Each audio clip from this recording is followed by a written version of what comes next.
आपके मल्टीविटामिन्स और minerals, fibre और गुड फैट के रिक्वायरमेंट को अपनी सुबह में सम्मिलित कर लिया होगा। आपके ब्रेकफास्ट का एक इंपॉर्टेंट हिस्सा ये सारे मैक्रो और माइक्रो न्यूट्रिएंट होंगे। जैसा कि आपने पिछले 10 दिनों में काफी सारी जानकारी, काफी सारा साइंस, काफी सारी अंडरस्टैंडिंग आपने ली है कि ये सारे मैक्रो और माइक्रो न्यूट्रिएंट हमारे लिए क्यों जरूरी है, इनका क्या रोल होता है हमारे शरीर में, और सबसे इंपॉर्टेंट चीज, इन्हें सबसे अगर आपको लेना है तो सब किस समय लें जिससे कि आपको इससे बेहतरीन रिजल्ट मिले, बेहतरीन यूज हो इन सारे मैक्रो और माइक्रो न्यूट्रिएंट का। और आपको पता है सबसे इंपॉर्टेंट जो रूटीन है वो क्या है? आपका सुबह उठना और सुबह उठ के खाली पेट पानी को पीना, राइट। और जब आप सुबह उठ के पानी पीते हैं तो मैंने अपनी लाइफस्टाइल में, क्योंकि कैसे मैं अपने पानी को भी न्यूट्रिशियस बनाऊं, उसका मैंने अपना एक प्रोसेस इजाद किया हुआ है।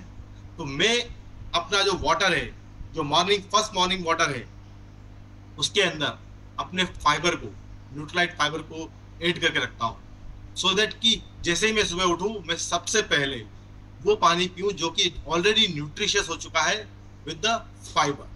और आपने ये भी देखा जब हमारे सेशंस हुए फाइबर के ऊपर, कार्बोहाइड्रेट पे, कैसे फाइबर का एक बहुत इंपॉर्टेंट रोल है आपकी गट के हेल्थ को, गट के बैक्टीरिया को हेल्दी बनाने में। क्योंकि फाइबर क्या है? आपके गट के बैक्टीरिया का खाना है। तो बिफोर, जिससे पहले कि मैं अपने आप को कुछ और दूं, मैं इंश्योर करता हूं कि मेरे गट के बैक्टीरियाज को उनका खाना मिल जाए। और उसके बाद ऑफकोर्स मेरी जो रूटीन है वो शुरू होता है प्रोटीन से, डेली मल्टीविटामिन मल्टी मिनरल से, और हेल्दी फैट ओमेगा के साथ। तो मैं आपसे पानी के ऊपर क्यों चर्चा कर रहा हूं? क्योंकि आज का जो टॉपिक आने वाला है वो इसी इंपॉर्टेंट न्यूट्रिएंट का हिस्सा होने वाला है, जो कि हाइड्रेशन है। बट बिफोर हम उस टॉपिक पर जाएं, I would like to invite doctor Shyam Ramakrishnan on the stage. Doctor Shyam Ramakrishnan जो है वो डायरेक्टर हैं इनोवेशन एंड साइंस के इंडिया और साउथ ईस्ट एशिया के। डॉक्टर श्याम की पीएचडी है टेक्सास यूनिवर्सिटी से, और उन्होंने अपना पोस्ट डॉक्टरल फेलोशिप किया हुआ है हार्वर्ड मेडिकल स्कूल से। और रोज सुबह आकर वो हमें इतने शानदार टिप्स देते हैं जिसके लिए कि मुझे आई एम श्योर कि हम सब लोग बिल्कुल ईगरली वेट कर रहे होते हैं कि आज क्या नया नॉलेज मिलने वाला है। तो मैं उस नॉलेज के लिए डॉक्टर श्याम को इनवाइट करूंगा। Doctor Shyam, over to you. Thank you Arjun and नमस्कार, गुड मॉर्निंग सबको मेरे तरफ से। अर्जुन, आपके हैबिट्स सुनकर मैं तो बहुत खुश हो गया। मुझे पता था कि आपका हैबिट्स, मुझे ये नहीं पता था कि आप फाइबर पानी में डालकर पीते हैं। That's a great idea. मैं तो वो तो शुरू करने वाले अभी। तो मेरा हैबिट्स है सिर्फ गर्म पानी पीना, वो है मेरा फर्स्ट स्टेप। पर लेकिन आपका हैबिट बहुत शानदार है, बहुत पसंद लगा मुझे। थैंक यू अर्जुन जी, आपका इंट्रोडक्शन से। आज है एक वेरी इंपॉर्टेंट टॉपिक, हाइड्रेशन। और हमारे साथ है विवेक पराशर, जो हमें आज हाइड्रेशन के बारे में बताएंगे। लेकिन जरा इंट्रोडक्शन कर दो विवेक का। विवेक है इनोवेशन साइंस के लीडर, एनालिटिकल लीडर है। वो कहीं तरह बहुत एक्सपीरियंस्ड है फूड टेक्नोलॉजी, फूड एनालिसिस में, सप्लीमेंट एनालिसिस में। और उनके ग्रुप गुड़गांव में है, और उनको सब चीज़ की पता है क्वालिटी के बारे में, क्वालिटी कैसे करना है और रिसर्च कैसे करना है। सो मैं तो बहुत खुश हूँ कि वो आज हमारे साथ है, और उनका खुद का प्रेरणा है कि मैं कैसे मेरा हेल्थ सुधारूँ। तो मैं बहुत खुश हुआ कि वो आज हमारे साथ है हाइड्रेशन के बारे में बात करनी। तो लेकिन विवेक आने से पहले मेरा आज का एक फेवरेट टॉपिक है। मैं इसके बारे में बहुत दिन से सोच रहा था, मैं कैसे बताऊँ आपको इसके बारे में, क्योंकि हम हर दिन हमारे दिनचर्या के बारे में बात कर रहे थे। इसका मतलब है कि हम सुबह क्या करते हैं, कब तक खाने हैं, लेकिन हमने कभी बिल्कुल डीप से एक चीज नहीं डिस्कस किया, वो है नींद या स्लीप। हम सब सोते हैं, वो सोने का हमारा हमारा हैबिट्स है, लेकिन वो इम्प्रूव कर सकते हैं। वो है मेरा आज का सोच।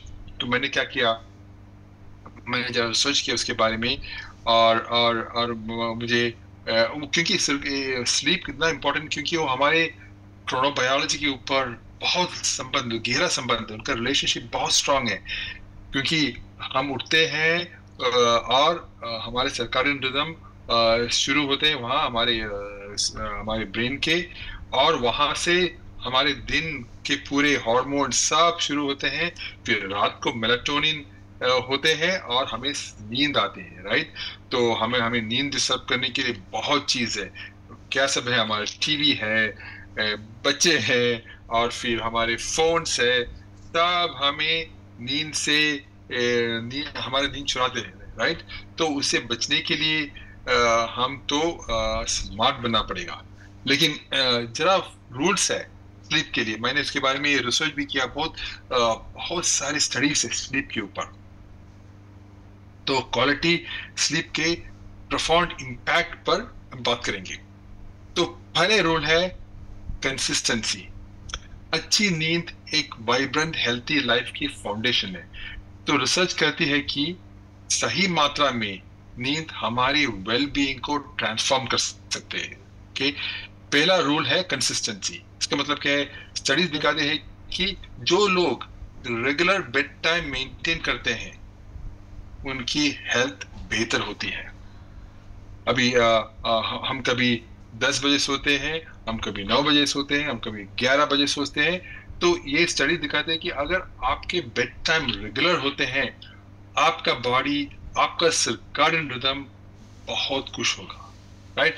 क्योंकि ये स्टडीज क्या बताते हैं कि अगर इरेगुलर स्लीप पैटर्न है, हमारा स्लीप पैटर्न हर वक्त हर दिन चेंज होते जा रहे हैं, ये एक दो दिन का बात नहीं है, हर दिन कुछ ना कुछ रीजन कारण से आज 10 बजे, 6 बजे, 7 बजे, 8 बजे क्या, तो ये इरेगुलर स्लीप क्या है, एक है कि हमारे आर्टरीज जो है जहां ब्लड जाते हैं वो हार्ड होते हैं।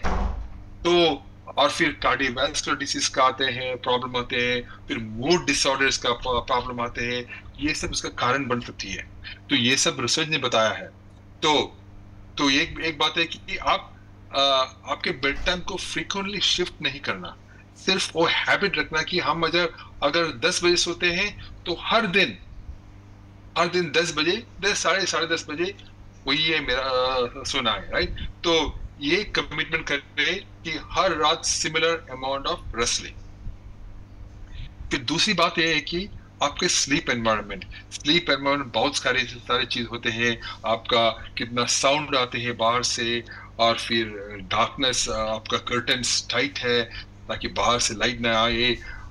लेकिन एक चीज बहुत महत्वपूर्ण है, आपका बेड कैसे है, आप कैसे बेड का कितने पुराने हैं, कितना नए हैं, वो है important.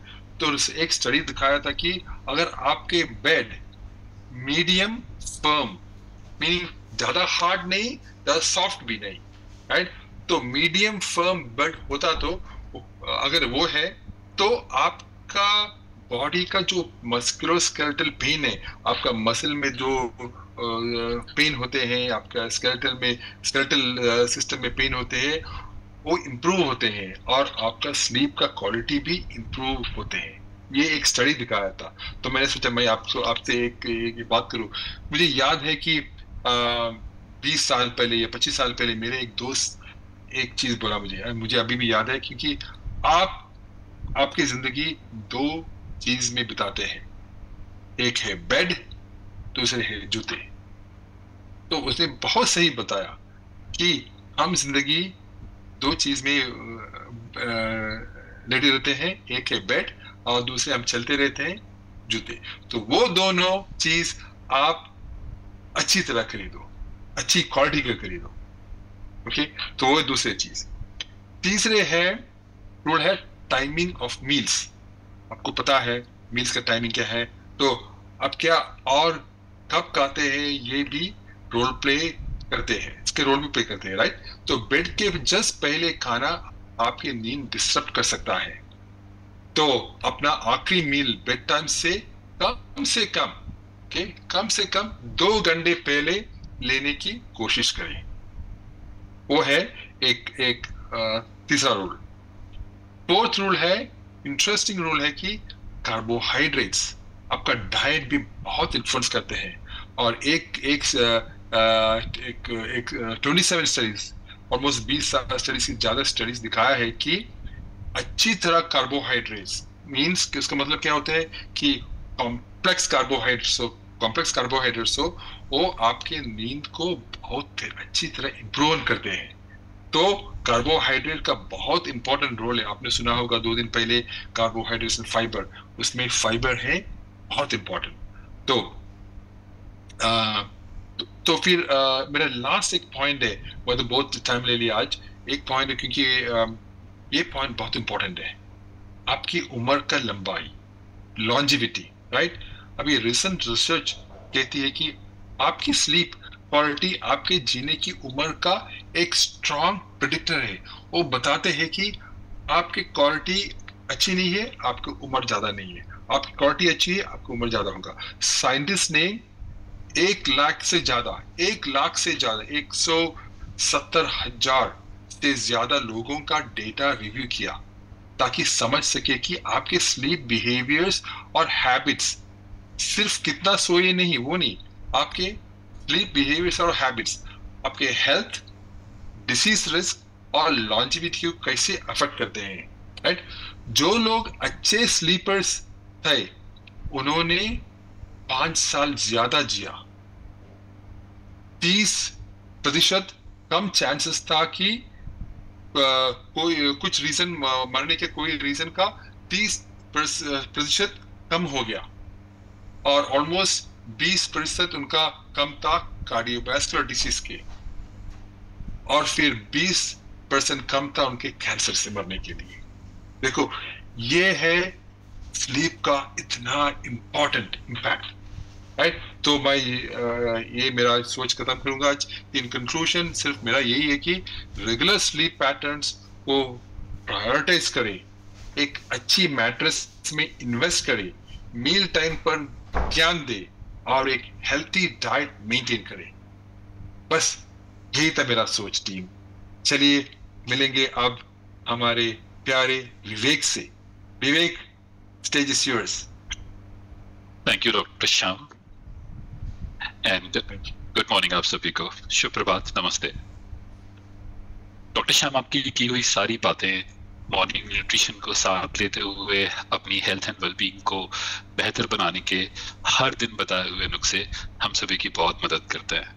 Really thank you for all your research और अपने नॉलेज को हम सभी के साथ शेयर करने के लिए। आज मैं आप सभी के साथ एक ऐसे विषय को लेकर आया हूँ जिससे आप फेमिलियर तो बहुत हैं, बट शायद उसकी छोटी छोटी बारीकियों को हम जान के भी नजरअंदाज करते हैं। ये विषय है हाइड्रेशन। मुझे अलाउ कीजिए मेरी शेयर करने के लिए कि मैं आपके विजुअल्स के लिए एक प्रेजेंटेशंस भी शेयर कर पाऊँ। Give me a minute.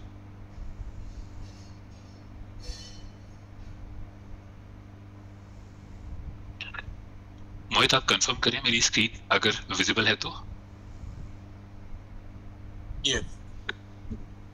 या थैंक यू। यस।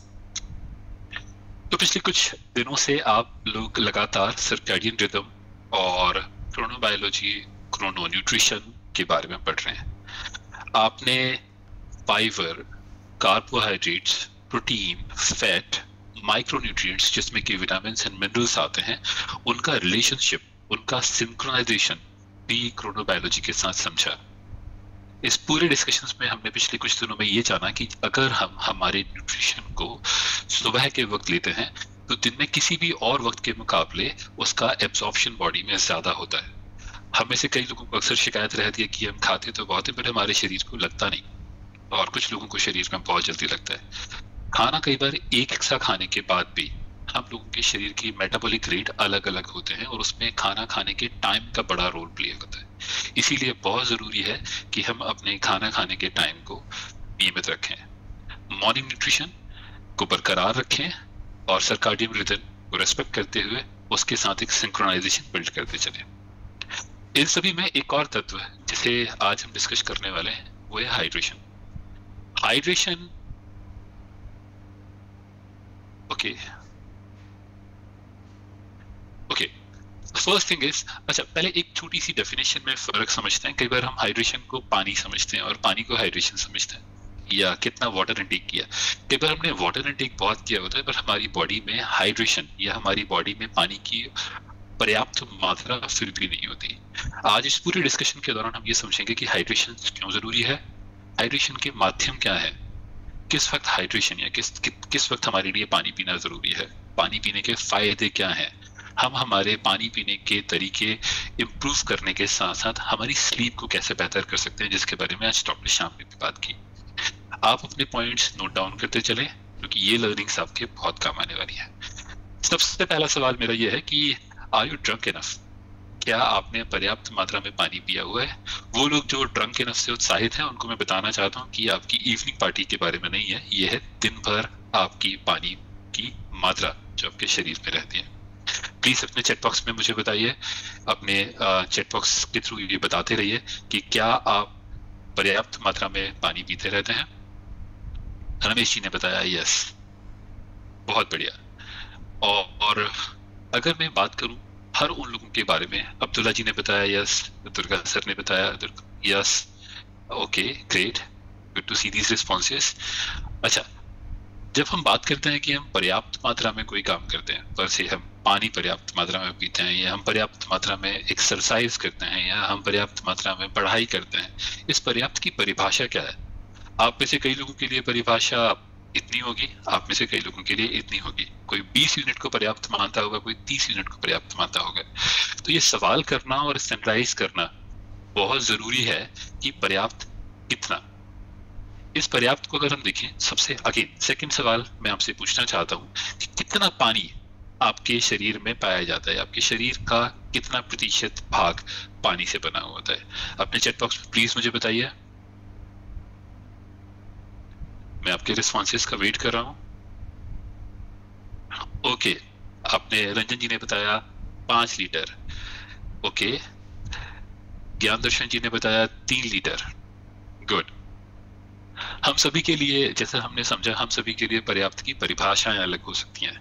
आज हम पूरे डिस्कशंस के दौरान ये भी समझने की कोशिश करेंगे कि कितना पानी या कितना हाइड्रेशन हमारे शरीर के लिए जरूरी होता है। इसके लिए हम समझते हैं कि हमारे शरीर में पानी शरीर के भिन्न भिन्न अंगों में कितनी मात्रा में पाया जाता है। इन जनरल हम ये कहते हैं कि शरीर में पानी लगभग 60 से 80% तक पाया जाता है, जिसमें अगर हम बॉडी के पार्ट्स को डाइसेक्ट कर रहे हैं तो पाएंगे कि लगभग ब्रेन में 73% अमाउंट में पानी पाया जाता है, हमारे हार्ट में लगभग 73% पानी होता है, लंग्स में सबसे ज्यादा पानी लगभग 83% है, और किडनी में लगभग 79, लगभग 80% के आसपास। हमारा शरीर जिसमें मसल्स एंड बोन्स हैं, उनमें पाए जाने वाले पानी की मात्रा लगभग 80% और लगभग 20 से 30% है।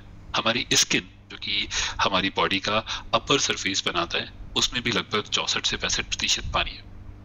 इस पानी की मात्रा का भी शरीर और उम्र के हिसाब से, और इनफैक्ट डेमोग्राफी के हिसाब से, विश्व के अलग अलग हिस्सों में रहने के हिसाब से परिवर्तन आता है।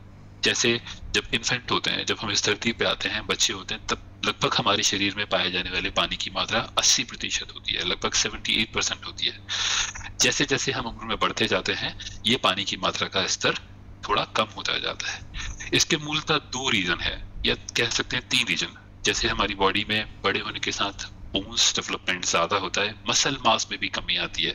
जब मसल मास में कमी आएगी तो मसल में हमने क्या देखा, लगभग 80% पानी पाया जाता है। अगर मसल मास कम होगा तो वाटर क्वांटिटी कम होती जाएगी। सेकेंड वन थिंग कि हमारी बॉडी का मेटाबॉलिक रेट बच्चों के मुकाबले स्लो होता है। बच्चे गेम खेलते रहते हैं, उनमें हार्मोन्स ज्यादा पाए जाते हैं, उनमें नई स्फूर्ति फ्रेश एनर्जी होती है, जिसकी वजह से उनका मेटाबॉलिक रेट फास्ट होता है और उनका वाटर अमाउंट भी ज्यादा होता है। उम्र के साथ लगभग पुरुषों में यह 7% होता है, वही महिलाओं में लगभग 55% भी हो सकता है। एक बात जाननी बहुत जरूरी है कि एक ऐसा तत्व जो हमारे शरीर का लगभग 60-80% हिस्सा बनाता है, क्या वो सच में इतना महत्वपूर्ण है हमारे लिए, या उसके फंक्शंस क्या है, क्यों इतना पानी जरूरी है? तो आप में से हर वो जो साइंस फील्ड है, उसने अपनी 10th या 11th क्लासेस में पढ़ा होगा कि इस धरती पर पाए जाने वाले सभी जीव जंतुओं और इवन पेड़, ये सारे सबसे पहली उत्पत्ति जल में हुई। जल से एक कोशिकीय जीव बने जो बाद में 2 कोशिकीय या 10 कोशिकीय या बड़े बड़े होते गए, और वो जब जल से माइग्रेट होते रहे तो रेप्टाइल बने, जिनमें हम छिपकली या क्रोकोडाइल्स इस तरह के एनिमल्स की बात करते हैं। और जब वो पृथ्वी पे आए या पृथ्वी के सूखे इलाकों में आए तो वहां पे उस एनवायरनमेंट के हिसाब से अपने आप को अडेप्ट करते चले और उनमें डिफरेंट परिवर्तन आते रहे।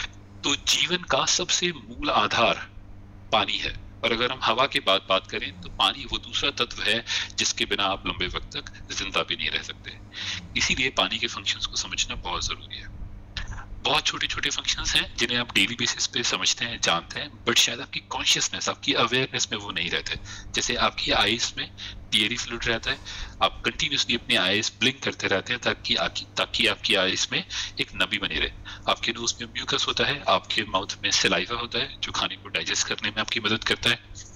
पानी आपके बॉडी के टेम्परेचर को रेगुलेट करता है। आपने सुना होगा कि जब पसीना आता है तो पसीने से एक्सोथर्मिक रिएक्शन होती है, और ये एक्सोथर्मिक रिएक्शन क्या करती है, आपकी हीट को एमिट करती है, शरीर से बाहर निकालती है। और जब ये शरीर से आपकी हीट को बाहर निकालती है तो आपकी बॉडी उल्टा होती है।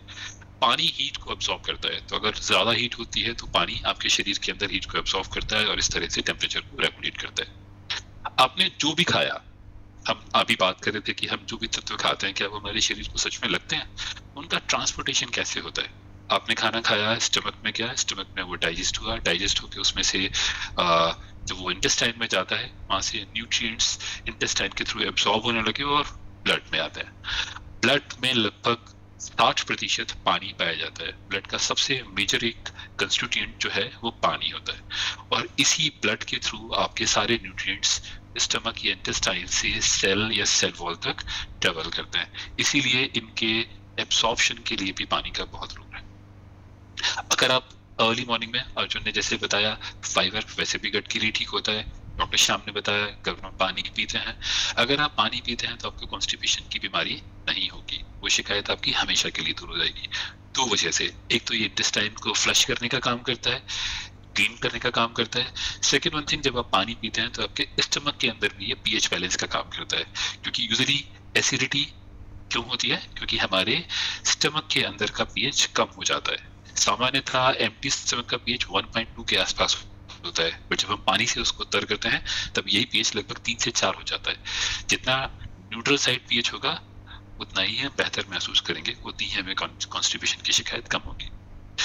हमारे जितने भी जोड़ हैं, घुटने के जोड़ हैं या खून की जोड़ है, हम कई बार अपने बुजुर्गों से सुनते हैं कि मुझे बात की बीमारी हो गई है, मेरे घुटनों में दर्द होता है। अगर आप एक अर्ली एज से, अपनी छोटी उम्र से ही अगर पानी का सेवन सही समय पे और सही मात्रा में करते रहेंगे तो 2 जॉइंट्स के बीच में पाए जाने वाला फ्लूइड, जिसको साइनोवियल फ्लूइड बोलते हैं, उसकी भरपूर मात्रा बनी रहेगी और दोनों जॉइंट्स के बीच में फ्रिक्शन कम होगा। फ्रिक्शन कम होगा तो उनमें पेन नहीं होगा, आपको आर्थराइटिस की शिकायत नहीं होगी और आप लंबे वक्त तक चल पाएंगे और हेल्दी रहेंगे। कई और सारे यहाँ पे हमने फंक्शंस लिखे हुए हैं, जिनमें एक और बड़ा फंक्शन है वो है हार्मोन्स एंड न्यूरोट्रांसमिशंस। हार्मोन्स जो कि लिक्विड्स होते हैं, ये भी पानी से बने होते हैं। यही हार्मोन्स आपके बॉडी की हर एक एक्टिविटी को रेगुलेट करता है। आपकी एक नर्व दूसरी नर्व से जुड़ी होती है, इसीलिए शरीर के किसी भी भाग को छुआ जाए आपके माइंड तक सिग्नल पहुंचते हैं। ये सारे सिग्नल्स न्यूरोट्रांसमिशंस के थ्रू पहुंचते हैं। ये न्यूरोट्रांसमिशंस बॉडी में कैसे होता है, आप में से जो लोग साइंटिफिक बैकग्राउंड से हैं वो समझते हैं कि हमने बचपन में पढ़ा हुआ है कि एक सोडियम एंड पोटेशियम पंप होता है जो एक सेल से दूसरी सेल तक अपने कॉन्सेंट्रेशन के थ्रू सिग्नल को पास ऑन करता है। इस पूरी प्रोसेस को जो जहाँ पे हो रही होती है उस एरिया को हम सिनेप्टिक क्लेफ्ट बोलते हैं। तो न्यूरोट्रांसमिशंस में अपनी कॉग्निटिव हेल्थ में भी बहुत काम करता है। अगर आपके न्यूरोट्रांसमिशंस ठीक होंगे, कॉग्निटिव हेल्थ ठीक होगी, तो आपके मूड अच्छे होंगे, आप अच्छा महसूस करेंगे अपने आप के बारे में, अपने आसपास के बारे में, अपनी जिंदगी को बेहतर बनाएंगे। तो पानी जिसे आप हर दिन मुफ्त में पी सकते हैं, उसके बड़े फायदे हैं, सिर्फ समझने की जरूरत है। अगली स्लाइड पे चलते हैं, और जैसे हमने इससे पहले वाली स्लाइड में देखा था कि हमारे शरीर के भिन्न भिन्न भागों में, भिन्न भिन्न अंगों में पानी की मात्रा डिफरेंट होती है। बट अगर हम इसी भी अंग की एक सबसे छोटी यूनिट को देखें तो वो सेल होती है। जिसे हम हिंदी में कोशिका बोलते हैं। अब इस कोशिका को अगर हम बहुत करीब से देखें तो अगर कोशिका हाइड्रेटेड है, कोशिका में अगर पानी पर्याप्त मात्रा में है, तो होगा क्या, आपका जो मूवमेंट है, अगर आप फर्स्ट वाली देखेंगे हाइड्रेटेड सेल, ब्लू वाली सेल को देखेंगे तो पाएंगे कि इसमें मूवमेंट जो है इनवर्ड एंड आउटवर्ड दोनों साइड है। क्यों? क्योंकि जैसे आप ये समझ के चलिए कि एक प्रोसेस होती है जिसका नाम होता है ऑस्मोसिस, ये इसमें डिफ्यूजन होता है। तो आपने ब्लड से जो न्यूट्रिएंट्स सेल वॉल तक पहुंचाए, सेल में उनका एब्सॉर्ब होना बहुत जरूरी है। तो डिफ्यूजन के थ्रू ये एक टर्म कहलाता है semi permeability. Now what is the semi permeability? कि सिलेक्टिव, हर चीज को ये सेल वॉल अंदर नहीं आने देगी। एक सर्टेन रिएक्शन या एंजाइमेटिक रिएक्शन के साथ में सर्टेन मॉलिक्यूलर साइज वो ये अपने अंदर आने के लिए अलाउ करेगी। तो अगर आपकी सेल वॉल हाइड्रेटेड होगी तो आपके जरूरी न्यूट्रिएंट्स शरीर के अंदर या आपकी सेल वॉल के अंदर आ पाएंगे और आपकी सेल को एनर्जी मिलेगी। सिमिलरली अगर हम बात करें हमारे श्वसन तंत्र की या हमारे रेस्पिरेटरी ऑर्गन्स की, तो हमारी फेफड़ों से जाने वाली ऑक्सीजन ब्लड के थ्रू ही सेल तक जाती है, और ऑक्सीजन का भी डिफ्यूजन शरीर के अंदर सेल वॉल के थ्रू ही होता है। तो अगर हमारी सेल हाइड्रेटेड रहेंगी तो ऑक्सीजन भी ठीक मात्रा में अंदर जाएगी। अच्छा, ये oxygen and nutrients cell wall के अंदर तो आ गए यहाँ पे। अब सेल वॉल के अंदर क्या होता है? उसके अंदर पाया जाता है माइटोकॉन्ड्रिया, जो सेल वॉल के अंदर इन सभी न्यूट्रिएंट्स को यूज करती है एनर्जी प्रोडक्शन के लिए। अब जब एनर्जी प्रोडक्शन होगा तो कहीं ना कहीं कोई ना कोई बाई प्रोडक्ट भी बनेगा, जैसे ऑक्सीजन की यूज करने के बाद कार्बन डाइऑक्साइड बनता है। तो इसमें बोथ साइड मूवमेंट है, इनवर्ड मूवमेंट जहां पे हमने हेल्थी न्यूट्रिएंट्स को इनसाइड पी लिया, और फिर बाद में हमने एक्सक्रीशन भी किया जहां पे अनहेल्थी चीजें, बाई प्रोडक्ट्स या कार्बन डाइऑक्साइड को सेल वॉल से बाहर निकाला और ब्लड के थ्रू संचालित किया। अब यही चीज समझते हैं हम डिहाइड्रेट सेल के केस में। अब डिहाइड्रेट सेल देखने में बिल्कुल वैसी लगती है जैसे कि ये हमारे रेजिन्स होते हैं, जैसे किशमिश बिल्कुल पिचकी हुई, बिल्कुल खराब। उनमें हमने इवन हम हमारे इंग्रीडिएंट्स के बारे में भी कहते हैं कि अगर आप उन्हें गला के या उन्हें अंकुरित करके खाएंगे तो उनसे ज्यादा फायदा मिलेगा, वो ज्यादा जल्दी बॉडी में एब्जॉर्ब होंगे। क्यों? क्योंकि उनकी सेल वॉल में पानी भर चुका होता है, उनके अंदर सारे न्यूट्रिएंट्स जो डॉर्मेंट स्टेज में पड़े होते हैं वो एक्टिव हो जाते हैं और आपकी बॉडी को फायदा पहुंचाते हैं। अगर पानी कम होगा हमारी सेल वॉल्स में तो क्या होगा, हम सिर्फ जैसे किशमिश को पानी में डालते हैं तो सिर्फ वो पानी को एब्सॉर्ब करती रहती है लंबे वक्त तक। तो डिहाइड्रेटेड सेल बहुत लंबे वक्त तक सिर्फ बाहर से पानी और न्यूट्रिएंट्स को एब्सॉर्ब करते रहेंगे, उनका टू वे ट्रांसमिशन नहीं होगा, टू वे ट्रांसफर नहीं होगा, तो हम हमारी बॉडी से बहुत सारी गंदगियां बाहर नहीं निकाल पाएंगे। इस सिचुएशंस में हम कमजोर महसूस करेंगे, बुरा महसूस करेंगे, हमारे मूड भी खराब होंगे, हमारा मेटाबॉलिक रेट भी खराब होगा और हमारी ओवरऑल परफॉर्मेंस खराब होती है। इसीलिए पानी का जरूरी होना या पानी का एक निश्चित मात्रा में हमारे शरीर में होना बहुत जरूरी है। अगली स्लाइड पे चलते हैं जिसमें हम ये समझने की कोशिश करेंगे कि वाटर हमें किन किन सोर्सेज से मिलता है। एक तो वो जो हम पानी पी लेते हैं जिसमें हम डायरेक्टली हमने पानी कंज्यूम किया और हमारी बॉडी हाइड्रेटेड महसूस कर रही है। दूसरी बात है फूड, जैसे आप फल खाते हैं, सब्जियां खाते हैं, आप हरी सब्जियां तरकारी खाते हैं घर पे, इवन जो अनाज खाते हैं, एक निश्चित मात्रा में पानी होता है। तो लगभग आपके शरीर का 35 से 40% पानी इंटेक आपके फूड से भी होता है।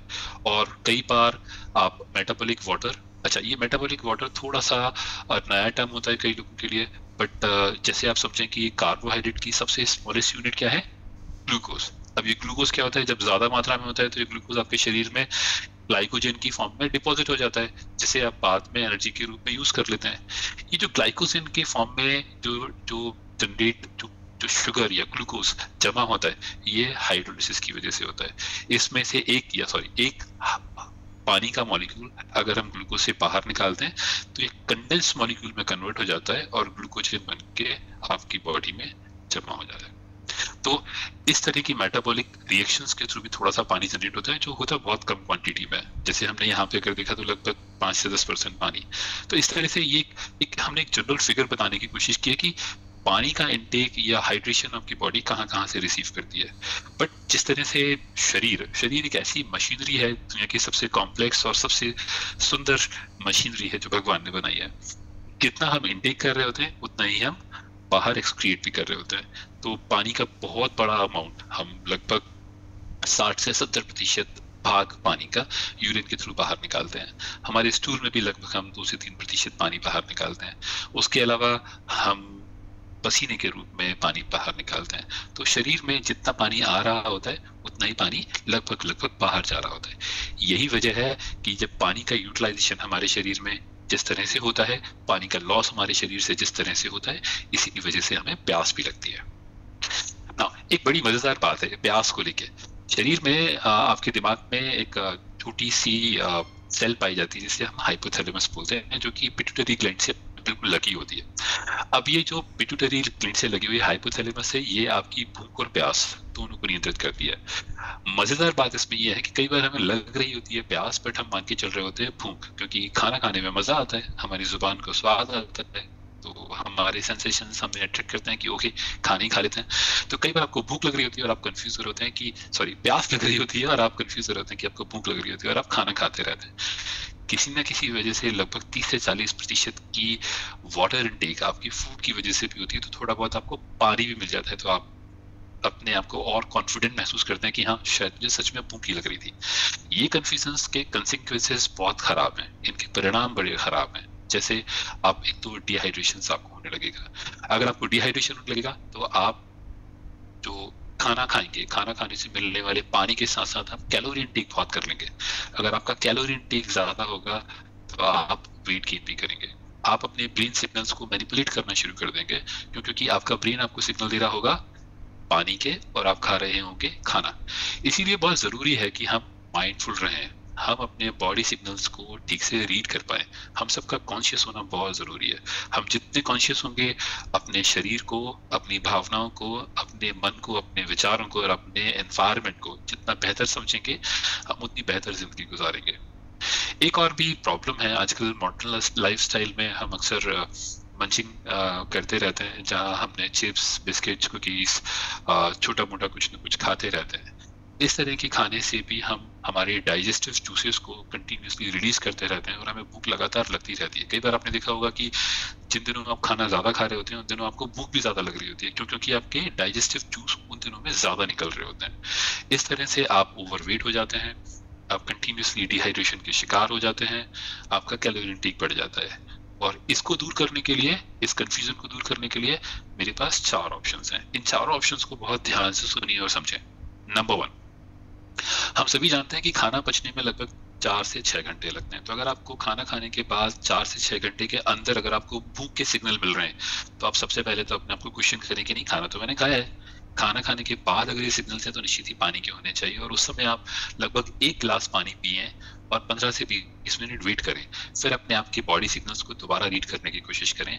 ज्यादातर केसेस में आप पाएंगे कि आपको प्यास लग रही थी और अब आपकी भूख भी शांत हो गई है। कई बार ये न्यूट्रिएंट्स की कमी की वजह से भी होता है। कई बार हम खाना तो बहुत खा रहे होते हैं बट हमें न्यूट्रिएंट्स नहीं मिल रहे होते। जैसे अर्जुन ने अपने डिस्कशंस में बीच में बताया कि आप लोग न्यूट्रिएंट्स का लेना भी बहुत जरूरी है। तो जब न्यूट्रिएंट्स नहीं होते तो आपके शरीर में कोई ना कोई एक फंक्शन ठीक काम नहीं कर रहा होता, और जब ये फंक्शन ठीक काम नहीं कर रहे होते तो आपको एक इंटरनल मेंटल हंगर भी फील होगी। आप पेट से तो भरे होगे बट आपको कहीं ना कहीं फील रहेगा कि यार कुछ कमी है, और आप शायद उस कमी को पूरा करने के लिए खाना खाते रहेंगे। पानी पिएंगे, आपके ये सारे कंफ्यूजन्स दूर होंगे। रेगुलर हाइड्रेशन के लिए आप अपने पास में एक पानी की बोतल जरूर रखें। ये पानी की बोतल आपको फायदा देगी क्योंकि आप लगातार थोड़ा थोड़ा पानी पीते रहेंगे। माइंडफुल ईटिंग, अच्छा ये बड़ा पसंदीदा टर्म है। मेरे एक फ्रेंड के साथ मेरी बात हो रही थी और उसने कहा कि यार खाना खाने का मन कर रहा है, तो मैंने से कहा खाना तो थोड़ी देर पहले ही खाया था। कहने लगा हाँ वो पेट तो भरा हुआ है बट मेरा मन कर रहा है। एंड somehow बिकॉज वो एक साइंटिफिक कम्युनिटी से आता है तो कहता है कि ये तो माइंडफुल ईटिंग है, मतलब मेरा मन कर रहा है, मेरा मन कहता है खाने का, यही माइंडफुल ईटिंग है। नहीं, माइंडफुल ईटिंग का मतलब है हम कॉन्शियस हैं अपनी बॉडी से मिलने वाले सिग्नल्स को पढ़ने में और समझने में। जब आप आपकी बॉडी जब थकी होगी तो आपको सिग्नल देगी, बताएगी कि आप थके हुए हैं और आप आराम करना चाहेंगे। प्यास, भूख, थकान, नींद, ये आपकी सारी बॉडी के सिग्नल्स हैं। आप अपनी बॉडी के सिग्नल्स को ठीक से पढ़िए, अपने आप को डिस्ट्रैक्शन से बचाइए और ध्यान दीजिए कि आपकी ज़रूरतें क्या है। एक बड़ा अच्छा एक और एग्जांपल है, जब मैं कॉलेज के वक्त में, स्कूल के वक्त में, मैं एनसीसी में हुआ करता था। उस समय इतने सेशंस नहीं होते थे, हमें इतनी अवेयरनेस भी नहीं थी, बट उस समय हमें हमारे सेशंस के दौरान या हमारी ड्रिल के दौरान ये बताया गया कि बड़ा अच्छा तरीका है पानी यूजुअली लोग मानते हैं कि 8 से 10 ग्लास पानी पीना चाहिए, बट उसमें बताया गया कि आप अपने यूरिन करते वक्त अपने यूरिन के कलर को देख लें। अगर वो कलर आपका येलो आ रहा है तो आप पानी कम पी रहे हैं। अगर आपकी यूरिन का कलर पेल येलो या वाइट है तो आप पानी पर्याप्त मात्रा में पी रहे हैं। तो कुछ छोटे छोटे सिग्नल्स हैं, आप अपने आप को रीड करते चलें, ये आपकी काफी मदद करेंगे ये जानने में कि सच में आप भूखे हैं या प्यासे। अच्छा, अब अभी हमने थोड़ी देर पहले बात की कि पानी कितना, तो एक इंस्टीट्यूट जो कि हैदराबाद में है जिसका नाम है नेशनल इंस्टीट्यूट ऑफ न्यूट्रिशन, ये भारत के RDS रिकमेंडेड डेली अलाउंसेस को डिफाइन करता है। किसी भी प्रोडक्ट, चाहे वो अनाज हो, दालें हो, कुक्ड फूड हो या वाटर हो, उन सभी की न्यूट्रिटिव वैल्यूज क्या होती हैं, उनकी एनालिसिस करके स्टैंडर्ड एस्टेब्लिश करता है। तो NIN की रिपोर्ट के हिसाब से वो कहता है कि लगभग 8 से 12 ग्लास पानी हमें पीना चाहिए। ये एक जनरल स्टेटमेंट है जो पूरी इंडियन पॉपुलेशन के लिए दिया गया है, बट इसमें भी और फर्दर कैटेगराइजेशंस हो सकते हैं। जैसे आपकी बॉडी के 1 किलो, अगर 1 किलो की बॉडी है तो लगभग आपको 32 से 58 ml चाहिए। सो मोटा मोटा अगर हम राउंड फिगर करें तो 30 से 60 ml के आसपास पानी चाहिए। मतलब अगर आपका वजन 100 किलो है तो आपको लगभग 3 लीटर से लेके 6 लीटर तक की पानी की जरूरत है। एवरेजिंग भी करें तो लगभग 4.5 से 5 लीटर पानी आपको पीना चाहिए। विमेंस के लिए यही क्राइटेरिया लगभग 27 to 52 है, राइट? अच्छा, इसी के साथ में एक चीज और आपके लिए समझने वाली है कि एक इंसान जो कि AC चैम्बर में बैठ के अपने ऑफिस के दिन पर काम करता है, जिसकी फिजिकल मूवमेंट बहुत कम है, एक इंसान जो शायद रोड पे काम करता है, मेहनत करता है, एक स्पोर्ट्स में जो रात को या दिन में गेम खेलता है, ऐसे लोगों की पानी की रिक्वायरमेंट अलग अलग हो सकती है। तो जब हम बात करेंगे 8 से 12 ग्लास पानी की, ये मिनिमम रिक्वायरमेंट है। लगभग इतना पानी, लगभग 2 से 3 लीटर पानी आपको पीना ही है। इसके अलावा आप अपने सिग्नल्स, जैसे हमने माइंडफुल रीडिंग या माइंडफुल ईटिंग की बात की, या हमने बात की अपने यूरिन कलर से चेक करने की, उस तरह के इंडिकेटर्स के थ्रू आप ये इवैल्यूएट करते चलें कि आपको और पानी की जरूरत नहीं है। ये इंश्योर करना सिर्फ आपकी जिम्मेदारी है कि आप पूरी तरह से हाइड्रेटेड हैं।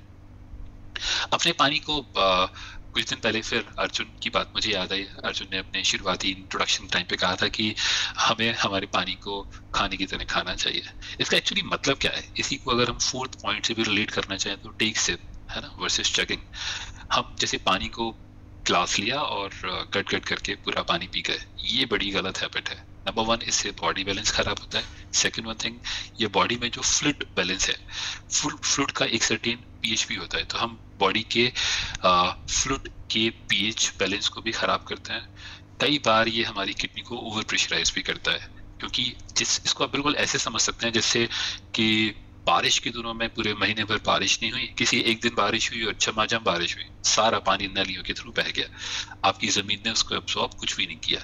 पर अगर आप यही पानी रोज थोड़ी थोड़ी मात्रा में बारिश हो, हल्की हल्की बूंदाबांदी हो, तो आपकी धरती में ये पानी एब्सॉर्ब होगा।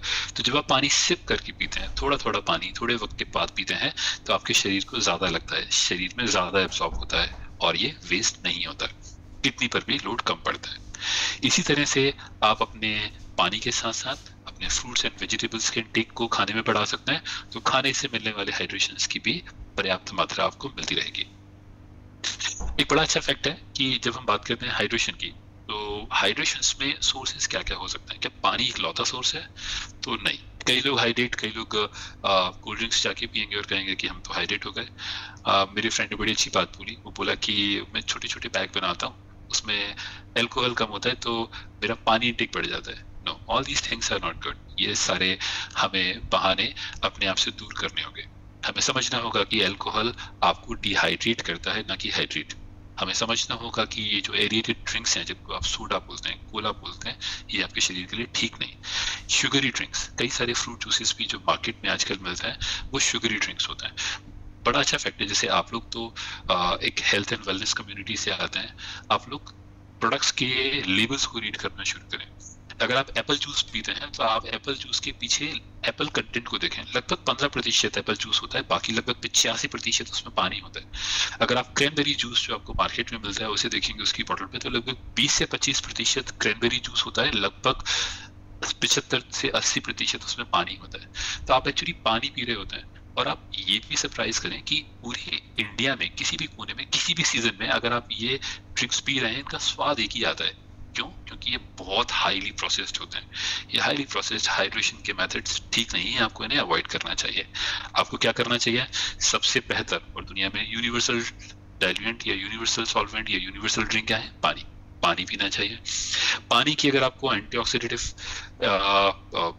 कैरेक्टरिस्टिक्स बढ़ाने हैं तो आप पानी को इन्फ्यूज कर सकते हैं, कभी नींबू से, कभी खीरा से, कभी और सारे फल काट के डाल सकते हैं। ये आपका डिटॉक्स वाटर जो आजकल हम कहते हैं। अगर आपको इलेक्ट्रोलाइट से फिल्ड पानी पीना है, आप कोकोनट वाटर पी सकते हैं। आप वेजिटेबल्स के और फ्रूट्स के जूसेस बनाकर पी सकते हैं। बट हाँ, इस बात का ध्यान रखें कि जब भी आप ये सारी सब्जियों के या फलों के जूस बनाएं तो इनको फिल्टर ना करें, क्योंकि इनके फिल्टर करने से आप इनके फाइबर कंटेंट को बाहर निकाल देते हैं और उनकी सारी की सारी खूबियों को आप बाहर निकाल देते हैं, जो ठीक नहीं। तो ज़रूरी है ये याद रखें कि अगर जब भी आप पहले तो फ्रूट्स को एसिड खाने की कोशिश करें, बट अगर आप जूस भी पीना चाहते हैं तो एटलीस्ट फिल्टर ना करें। इसी बात को हमने समझाया 3 डिफरेंट कलर से, जो कि हमारे ट्रैफिक सिग्नल्स हैं कि ग्रीन चॉइसेस जिनके लिए फुल कोहीड है, उनमें है water, fruit infused water, butter milk, coconut या butter milk is a very good option, butter milk. और वहीं पे हमने रेड लिस्ट में क्या लिखा हुआ है कि हमारे स्पोर्ट्स ड्रिंक विद शुगर, हमने स्पोर्ट्स ड्रिंक के साथ शुगर वाला अगर कोई ड्रिंक है, शुगरी ड्रिंक्स हमें उन्हें अवॉइड करना चाहिए। अच्छा, एक चीज और है, ये एक कई बार हम जूसेस को ठीक मानते हैं, ये एक बड़ा मिथ है कि प्रोसेस ये पैकेज्ड और अच्छी क्वालिटी के टेट्रा पैक वाले जूसेस लेंगे तो ये बेहतर होते हैं और ये बेहतर ऑप्शंस है। नहीं, ये मिथ है, ये से हमें बस करना बहुत ज़रूरी है, क्योंकि अगेन हमने पहली स्लाइड में बात की कि इनमें शुगर कंटेंट ज़्यादा होता है, फिल्ट्रेशन की वजह से इनमें फाइबर कंटेंट भी कम होता है, और जब इसमें फाइबर बचा नहीं तो इनमें बचेगा क्या? कई बार हम ये मान के चल रहे होते हैं कि जूसेस तो न्यूट्रिएंट रिच होते हैं, बट आपको ये मानना होगा कि जितने जूसेस फ्रेश होंगे उतने ही न्यूट्रिएंट रिच होंगे। ओवर द टाइम विटामिन जो है वो डिग्रेड होते जाते हैं, इनकी शेल्फ लाइफ कम होती जाती है। तो मानो कि आज एक फ्रेश जूस में 100 यूनिट विटामिन ए है, तो आज से 1 महीने बाद वो शायद 70 रहे, या 3 महीने बाद शायद वो 50 रहे, या हो सकता है 6 महीने बाद वो आते आते ना भी रहे। तो जितने पुराने आप जूसेस लेते रहेंगे उतने ही उनके अंदर न्यूट्रिएंट लॉस होते जाएंगे डिग्रेडेशन की वजह से। तो एक्चुअली में आप ले क्या रहे हैं? आप सिर्फ कैलोरीज ले रहे हैं, शुगर ले रहे हैं, ना आपने फाइबर लिया ना आपने न्यूट्रिएंट लिया। तो इस तरह का ड्रिंक्स आपको अवॉइड करना होगा, आपको यहाँ पे माइंडफुल होना पड़ेगा। हमने भी थोड़ी देर पहले बात की थी कि हाइड्रेशन चार्ट, तो ये यूरिन एक अच्छा सिग्नल हो सकता है, आप इस चार्ट को हमेशा रेफर करें। इनिशियल 3 लाइन जो है जहाँ पे हम पेल येलो कलर या बिल्कुल लगभग ऑफ वाइट कलर से बात करते हैं, अगर आपकी यूरिन का कलर लगभग ऐसा सा होता है, आप ये मान सकते हैं ये आपको एक फर्स्ट प्रिलिमिनरी सिग्नल है जो आपको बताता है कि आप ठीक से हाइड्रेटेड है। अगर आपकी यूरिन का कलर डार्क होता जाता है या 4 to 8 की रेंज में किसी भी रेंज में फॉल करता है, तो आपको समझना होगा कि आप ठीक से पानी नहीं पी रहे हैं और आपके शरीर में पानी की कमी है, जिसे आपने इम्प्रोवाइज करना होगा, राइट? अच्छा, जब हम इतनी सारी बात कर रहे हैं हाइड्रेशन हाइड्रेशन हाइड्रेशन, तो एक चीज, हाइड्रेशन का अपोजिट क्या है? हाइड्रेशन का अपोजिट है डिहाइड्रेशन। डिहाइड्रेशन क्या होता है? गर्मियों के दिनों में हमें लू लग जाती है, लूज मोशंस होने लग जाते हैं, पानी में शरीर की कमी हो जाती है, शरीर में पानी की कमी हो जाती है स्पोर्ट्स के दौरान पसीने की वजह से। ये सारी प्रोसेसेस कहलाती हैं डिहाइड्रेशन। अच्छा, इनमें सिम्टम्स क्या क्या होते हैं? जैसे आप मुझे चैट बॉक्स में अगर बता सकें कि डिहाइड्रेशन के वो सिम्टम्स, अभी तो गर्मियों के सीजन चल रहे हैं, आप में से किसी ने कोई रिसेंटली एक कुछ सिम्टम्स आइडेंटिफाई किए हैं तो प्लीज मुझे उनके बारे में जरूर बताएं। या please, I'm just waiting for your responses here. Nice. Yes, rightly said. तो बेसिकली डिहाइड्रेशन के जो सिम्टम्स हैं उनमें सबसे पहला थर्स्ट, प्यास लगना, बड़ा बेसिक सा सिम्टम्स है। कई बार हम उसको रीड नहीं कर पा रहे होते, बट हमें कॉन्शियस रहना होगा। दूसरा, हमें थकन होगी, हम जल्दी जल्दी थक जाएंगे, हमारा चूंकि मेटाबॉलिज्म ठीक नहीं होगा। हमने सेल वॉल स्ट्रक्चर के टाइम पे क्या पढ़ा था, ये क्या देखा था कि सेल वॉल सिकुड़ जाएंगी, उनका मेटाबॉलिज्म कम हो जाएगा। जब मेटाबॉलिक रेट कम हो जाएगा तो एनर्जी कम मिलेगी, तो आप थका हुआ महसूस करेंगे। अगर आपकी सेल वॉल सिकुड़ने लगेंगी तो क्या होंगे? मसल क्रैम्प्स आने शुरू होंगे, आपको बीच बीच में मसल क्रैम्प्स आएंगे और आप परेशान रहेंगे। आपका यूरिन कॉन्सेंट्रेशन हाई हो जाएगा, आपको हीट स्ट्रोक, इन दिनों गर्मियों में अगर आप कहीं पे भी बाहर जाएंगे तो आपको हीट स्ट्रोक ज्यादा लगेंगे। आपको जब इतना सब कुछ हो रहा होगा तो निश्चित ही आप इरिटेट भी होंगे, आपकी ब्लड में सोडियम एंड पोटेशियम या बाकी सारे न्यूट्रिएंट्स का कॉन्सेंट्रेशन हाई हो जाएगा, जिससे आप ओवरवेल्म्ड महसूस करेंगे, और ओवरवेल्म महसूस करने की वजह से आप इमोशनली अनस्टेबल महसूस करेंगे, आपको हेडेक भी होगा। क्योंकि जब ब्लड गाढ़ा होता जाएगा तो आपका हृदय वो धड़कने के लिए या ब्लड को शरीर के भिन्न भिन्न भागों तक पहुंचाने के लिए मेहनत ज्यादा करनी होगी, तो आपका हार्ट रेट भी बढ़ जाएगा, आपकी स्किन ड्राई होगी और आपकी आंखों में ब्लीचिंग होगी। ये सारे सिम्टम्स हैं। अच्छा, एक चीज हमें समझनी होगी, कोई भी इवेंट हो जाने के बाद हमें सिम्टम्स दिखाई देते हैं, क्या हमें सिम्टम्स तक का वेट करना चाहिए, या हमारे पास पहले से कुछ ऐसे इंडिकेटर्स होने चाहिए जो किसी इवेंट होने के पहले या इवेंट होने के वक्त पे हमें बता दें या हमें अलर्ट कर दें? तो अब हम बात करेंगे इंडिकेटर्स की। ये इंडिकेटर्स सिम्टम्स भी हैं, और अगर हम अर्ली स्टेज में रीड कर पाते हैं तो ये हमारे इंडिकेटर्स हैं। पहला इंडिकेटर क्या है? थर्स्ट, प्यास, है ना। ये भी एक बड़ा तथ्य है कि जब तक आपको प्यास लगती है तब तक लगभग आप अपने बॉडी वेट का 2% फ्लूइड ऑलरेडी खो चुके होते हैं, तभी आपको प्यास लग रही होती है। आपके शरीर में हाइपोथैलेमस के पास जो पिट्यूटरी ग्लैंड है वो एक डायूरेटिक, एंटी डायूरेटिक हार्मोन या एक लिक्विड सिक्रेट करती है, जो आपको बताती है, जो आपकी प्यास को रेगुलेट करती है, ये बताती है कि आप प्यासे हैं। बट ये एटीएच रिलीज कब होता है? जब बॉडी में ऑलरेडी पानी लॉस होना शुरू हो चुका होता है। तो आपने बहुत जरूरी है इस बात को समझना कि ये इंडिकेटर्स एंड सिम्टम्स आपको बहुत लेट बताते हैं। इंडिकेटर्स फिर भी काफी अर्ली ऑन, अगर हम कंपैरिजन करें सिम्टम से, तो काफी अर्ली ऑन आपको अवेयर करते हैं। आपको हल्की सी थकान और पसीना ये आपको अवेयर करते हैं, आपको जगाते हैं कि आपके शरीर में पानी की कमी हो रही है, आप इस पानी की कमी की पूर्ति को जल्दी से जल्दी पूरा करें। अच्छा, हाँ, अब तक हमने बात की कि पानी हमें क्यों जरूरी है, हाइड्रेशन और पानी में क्या रिलेशन है, हमने सेल वॉल का स्ट्रक्चर देखा, पानी के भिन्न भिन्न भागों में वाटर कंटेंट कितना होता है वो देखा, हमारे सोर्सेस क्या हो सकते हैं, कहाँ से हम अपने आप को हाइड्रेट कर सकते हैं, डिहाइड्रेशन क्या होता है, डिहाइड्रेशन के नुकसान क्या होते हैं। बट अब तक हमने शायद ये नहीं पढ़ा कि पानी को when do you think we should drink water. इसका भी आप मुझे उत्तर प्लीज बताइए। क्या हमें सुबह पानी पीना चाहिए, या दोपहर में पानी पीना चाहिए, शाम को पानी पीना चाहिए, या रात में पानी पीना चाहिए? प्लीज जल्दी जल्दी अपने चैट बॉक्स में कमेंट करके मुझे बताइए कि आपको दिन के किस वक्त में ये पानी ज्यादा पीना चाहिए। Let me check here. Okay,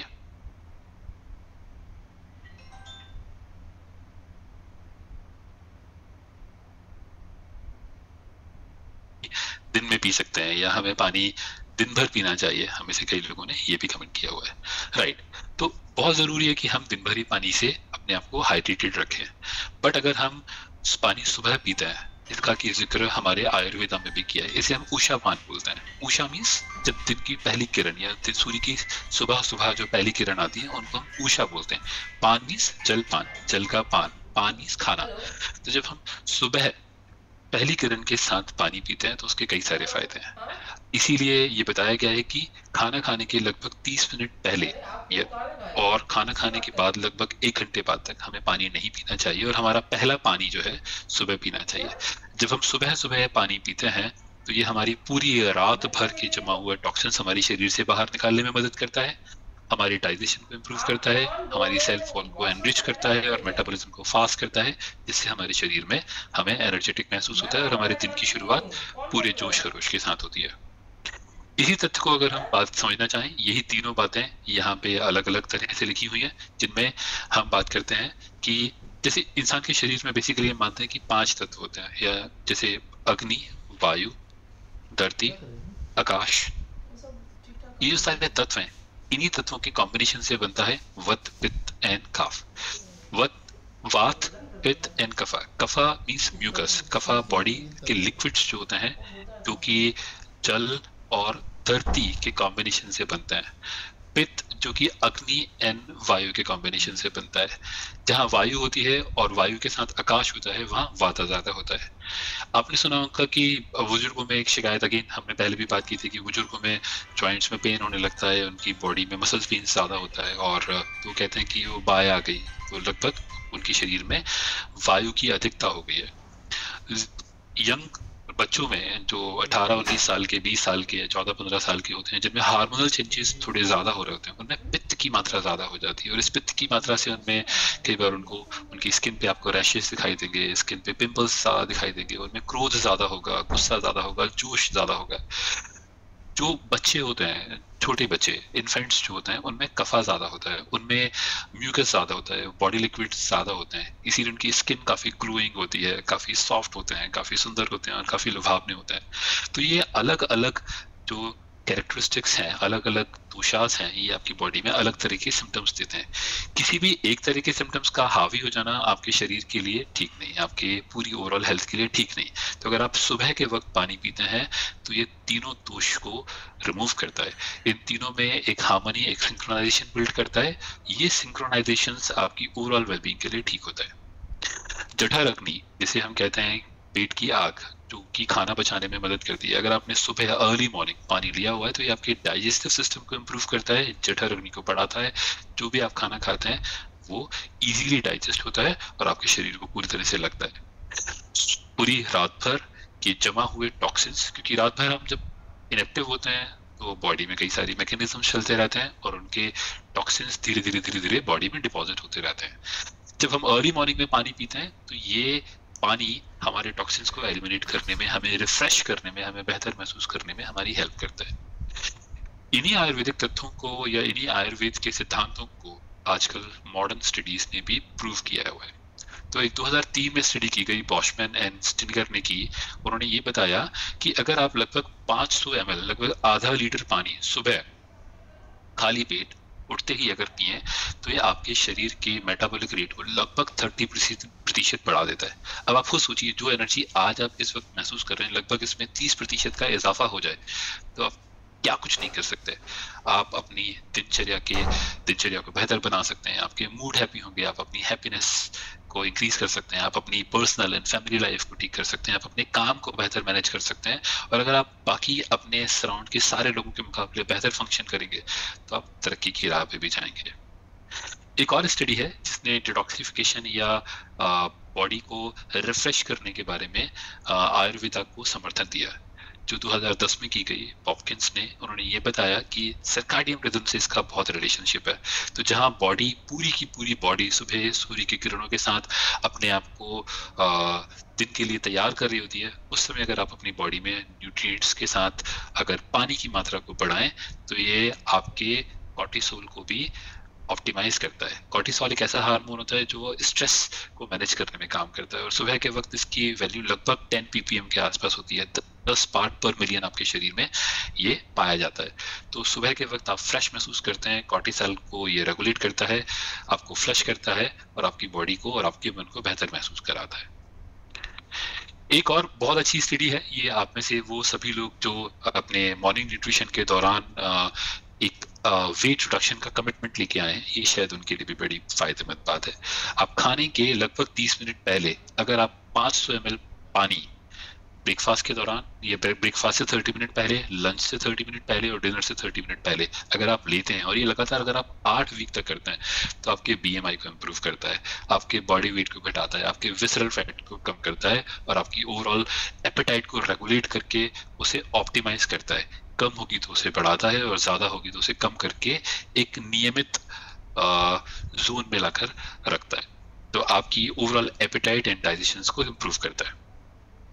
इन्हीं 3 सिद्धांतों के साथ हम हाइड्रेशन का सर्कैडियन रिदम के साथ भी एक रिलेशनशिप दोबारा से समझते हैं। अभी हमने पिछली काफी सारी स्लाइड्स में बात की कि दिन की शुरुआत के वक्त जब हमें एनर्जी की सबसे ज्यादा जरूरत है, जब हम बॉडी की नेचुरल साइकिल के साथ अपने दिन की शुरुआत करते हैं, उसी समय पानी का क्या जरूरत है, क्योंकि पानी हमारे मेटाबॉलिज्म को बढ़ाता है, हमारे एक्सक्रिएशंस को इम्प्रोवाइज करता है, हमारी बॉडी से टॉक्सिन्स को रिमूव करता है, बॉडी के टेम्परेचर को रेगुलेट करता है, हमारे कॉग्निटिव हेल्थ को, हमारे न्यूरो ट्रांसमिशंस को भी सपोर्ट करता है। तो अगर हमारा न्यूरो ट्रांसमिशन ठीक होगा, हमारा डाइजेशन ठीक होगा, हम एनर्जेटिक रहेंगे इन द मॉर्निंग, तो ये हमारी पूरी दिन भर की साइकिल को ठीक रखता है। और जब हम दिन भर एनर्जिक रहेंगे, काम करेंगे, मेहनत करेंगे, तो शाम को हम सुकून के साथ सो पाएंगे। क्योंकि हमारा कई बार हम शरीर तो थका होता है बट हमारा मन हमारा साथ नहीं दे रहा होता, हमारे दिमाग में कई सारे ख्याल चल रहे होते हैं, क्योंकि जब आप प्यासे होते हैं, जब आपके शरीर में पानी की कमी होती है, जब आपके शरीर में तत्वों का कॉन्सेंट्रेशन ज्यादा होता है ब्लड में, तो आपका क्या होता है, आप ओवरवेल्म महसूस करते हो। हमने पहले भी बात की, आप जब ओवरवेल्म महसूस करते हो तो कई सारे इमोशंस और कई सारे ख्याल आपको पीछे से सराउंड करते रहेंगे, जिनकी वजह से आप सोना तो चाहोगे बट आप सो नहीं पाओगे। तो बट अगर आप में हाइड्रेशन अप्रोप्रिएटली होगा तो आपको रात को नींद भी ठीक आएगी। और अगर आपको रात को नींद ठीक आएगी तो डॉक्टर श्याम ने अपनी बात की शुरुआत में जो अच्छी नींद से जुड़े हुए 4 या 5 तथ्यों की बात की, वो सारे तथ्य आपके लिए सपोर्टिव रहेंगे, वो सारे तथ्य आपको सपोर्ट करेंगे, राइट।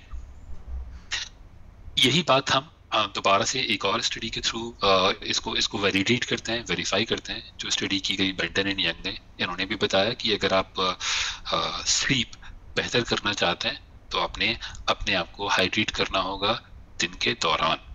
और जहां अच्छी स्लीप आपकी ओवरऑल मेटाबॉलिज्म को इम्प्रूव करती है, आपकी हाइड्रेशन को इम्प्रूव करती है, वहीं हाइड्रेशन भी स्लीप को कॉम्प्लीमेंट करता है। ये एक 2 वे प्रोसेस है जिसमें स्लीप एंड हाइड्रेशन दोनों एक दूसरे को कॉम्प्लीमेंट करते हैं, सपोर्ट करते हैं और आपकी ओवरऑल हेल्थ एंड वेलबींग को सपोर्ट करते हैं, राइट। तो कुछ मेरी तरफ से टिप्स हैं। ये स्लाइड हम एंड करने से पहले मैं आपको बताना चाहता हूँ कि इस पूरी प्रेजेंटेशन या इस पूरी डिस्कशंस की कुछ समरीज कि ऐसी कौन सी चीजें हैं जो हमें हाइड्रेट करने में हेल्प कर सकती हैं। सबसे पहली चीज, हम दिन भर पानी पीते रहें, थोड़ा थोड़ा पानी पीते रहें, एक साथ ना पिए, सिप कर करके थोड़ा थोड़ा पीते रहें। आप ये पी सकें इसीलिए आप अपने पास एक पानी की बोतल जरूर रखें, ताकि जब भी आपको लगे आप पानी थोड़ा सा पी सकते हो। आप पानी के साथ साथ healthy options like fruit juices with fibre, उनसे फाइबर ना निकला हो, या मिल्क या बटर मिल्क, इस तरह के, या फ्रूट्स, ये भी आप यूज कर सकते हैं अपने आप को हाइड्रेटेड रखने के लिए, राइट। आप खाने के साथ में, आप खाना खाने के एटलीस्ट 30 मिनट पहले से पानी पीना बंद कर दें और खाना खाने के बाद लगभग 1 घंटे बाद तक आप पानी ना पिए। और आप अपनी यूरिन और उसके कलर को धीरे धीरे लगातार दिन के दौरान चेक करते रहें। अच्छा, अब मेरी कुछ मेरी भी आपसे उम्मीद है। मैं इस पूरे डिस्कशंस के बाद ये चाहता हूँ कि आप मुझे एटलीस्ट 1 या 2 ऐसे की टेकअवेज बताएं जिन्हें आज से आप अपनी जिंदगी में शामिल करेंगे, आज से आप अपनी जिंदगी में उन्हें अपना लेंगे। प्लीज चैट बॉक्स में आप अपनी साइड से मुझे लिख के बताइए कि ऐसे क्या की टेकअवेज हैं जो आप अपनी जिंदगी में आज से पूरी तरह से फॉलो करेंगे। या प्लीज, मैं वेट कर रहा हूं आपके कमेंट्स का, राइट। मैं भी आपकी हेल्प करता हूं इसमें। तो कुछ मैंने आपके लिए 5 की टेकअवे पॉइंट्स लिखे हुए हैं। Water reading, right, Badri ji ने लिखा है water reading, okay. Pankaj ji लिखते हैं drink sip sip sip by sip, okay. Arun ji लिखते हैं taking water throughout the day. Ankit ji लिखते हैं regular drinking water, okay. Santoshi ji लिखते हैं कि मॉर्निंग में लगभग 500 ml पानी। वेरी गुड, वेरी नाइस, बहुत अच्छे कमेंट्स हैं। मेरी तरफ से ये 5 की टेकअवे पॉइंट्स हैं जिन्हें आप नोट कर सकते हैं। जैसे सबसे पहली चीज, आप अपने दिन की शुरुआत पानी से करें। आप अपने पानी के रेगुलर इंटेक को बनाए रखने के लिए पानी की बोतल अपने साथ रखें और दिन में सिप सिप करके, एक सिप बाई सिप, थोड़ा थोड़ा पानी पीते रहें। खाना खाने के 30 मिनट और 1 आवर के बीच में वो पानी का गैप रखें। शुगरी ड्रिंक्स, एल्कोहल्स और प्रोसेस्ड लिक्विड्स को आप अवॉइड करें और आप अपने पानी को खाने की तरह, जैसे खाने में आप पूरा आराम से चबा चबा कर आधे घंटे सुकून से खाना खाते हैं, वैसे ही आप पानी को भी बिल्कुल स्वाद ले लेके पिए। सच में अगर आप पानी को आराम से सिप बाई सिप पिएंगे, आँख बंद करके महसूस करके देखें, पानी में आपको बड़ा स्वाद आएगा। तो आप अपने पानी को लगभग खाने की तरह इस्तेमाल करें। इसी के साथ आज के दिन की ये एक बहुत, इस सेशन के अंत में एक बहुत अच्छी प्रैक्टिस जो फॉलो की जाती है, जिसमें हम हर दिन एक नई आदत सीखते हैं। आदतें हमारे लाइफ की डेली मैकेनिज्म को ऑटोमेट करती हैं। ये ऑटोमेशन हमें बहुत सपोर्ट करता है। तो अभी आपके लिए मेरी साइड से ये 3 आदतें हैं जो मैं आपको बताना चाहता हूँ। जैसे start and finish your day with a glass of water, आप रात में भी पानी पिए और दिन में सुबह की शुरुआत आप पानी से करें। ये एक नई आदत जो आपने बिल्ड करनी है। दूसरी आदत आपने करनी है माइंडफुल हाइड्रेशन। आप कॉन्शियस रहें, अवेयर रहें, आप अपने शरीर के और अपने मन के और मस्तिष्क के सिग्नल्स को रीड करते चलें। तीसरी बात कि आप अपने पानी की क्वांटिटी कितनी कंज्यूम कर रहे हैं उसका एक ट्रैक रिकॉर्ड बना के जरूर रखें। इसी के साथ में हम हमारे शाइन मंत्रास को एक बार फिर से रिव्यू करते हैं। हमारे शाइन मंत्रास क्या कहते हैं? हमारा शाइन मंत्र कहता है start every day with gratitude and optimism.